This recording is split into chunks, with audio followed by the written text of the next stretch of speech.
देवियों का और त्रिदेवों का संगम स्थल त्रिकुटी है। उस त्रिकुटी में सहज होकर के आदमी वहाँ पर उस घाट पर जाए और वहाँ पर वो जप करे, परमात्मा का ध्यान करे, अनहद सुने। तो कहते हैं, कबीरदास जी कहते हैं कि ईड़ा और पिघला रूपी गंगा और यमुना शरीरस्थ ही है, सहज शून्यावस्था रूपी स्थान ही साधक के स्नान विश्राम करने योग्य घाट है। मैंने वही अपना मठ बना रखा है, किंतु बड़े बड़े मुनि उस घाट तक पहुँचने के लिए प्रतीक्षा ही करते रह जाते हैं।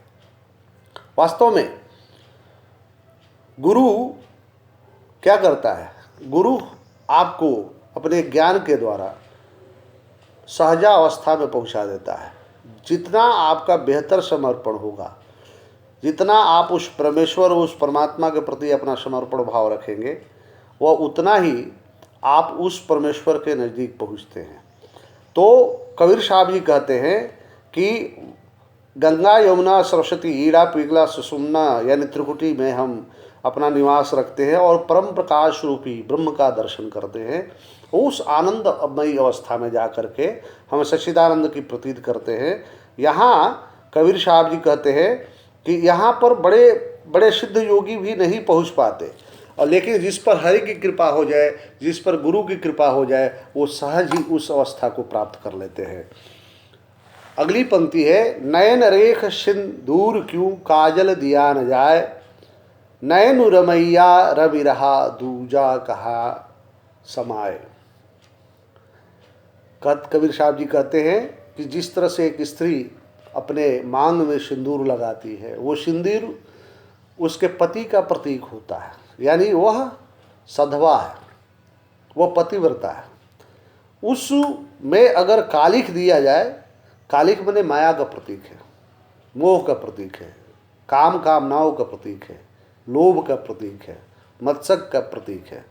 कबीरदास जी कहते हैं कि सौभाग्यवती पतिव्रता अपनी बाग में सिंदूर ही भरती है, उसमें काला रंग नहीं भरती। जहाँ एक वस्तु का उपयुक्त स्थान है, वहाँ दूसरी वस्तु नहीं आ सकती। मेरे नेत्रों में तो सर्वत्र रमण करने वाला राम बसा हुआ है, फिर भला इसमें किसी अन्य सांसारिक मोह माया के लिए स्थान कैसे हो सकता है। कबीर साहब कहते हैं कि जब सब कुछ समर्पित कर दो परमेश्वर के श्री चरणों में, गुरु के चरणों में, तुम उसका हो जाओ। उस परमेश्वर के सिवाय तुम और किसी का चिंतन न करो। चिंतन अगर हो तो अब उस राम का हो जो रोम रोम में रमण करता है। तो जो रोम रोम में रमण करता है राम, अगर वो नेत्रों में समाहित हो गया है और उसका हरदम चिंतन करेंगे, हर पल चिंतन करेंगे, 24 घंटे उसका चिंतन करें, तो आपके श्वासों में जब उसका निरंतर जप होते रहेगा, ध्यान होते रहेगा त्रिकुटी में, तो उस परम ब्रह्म की शक्तियों का ही ध्यान करेंगे, उस प्रकाश का ही दर्शन करेंगे, उसकी ही आप बांसुरी सुनेंगे, उसके ही शंख का नाद सुनेंगे।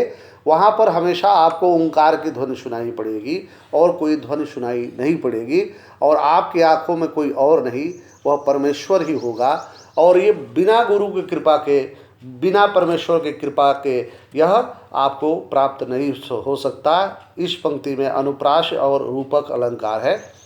संत कबीर को समझने के लिए आपको अपना सहज होना अनिवार्य है। जब सहज होकर के, समर्पण होकर के इन पंक्तियों में रसास्वादन कीजिएगा, तभी ये समझ में आएगा। धन्यवाद।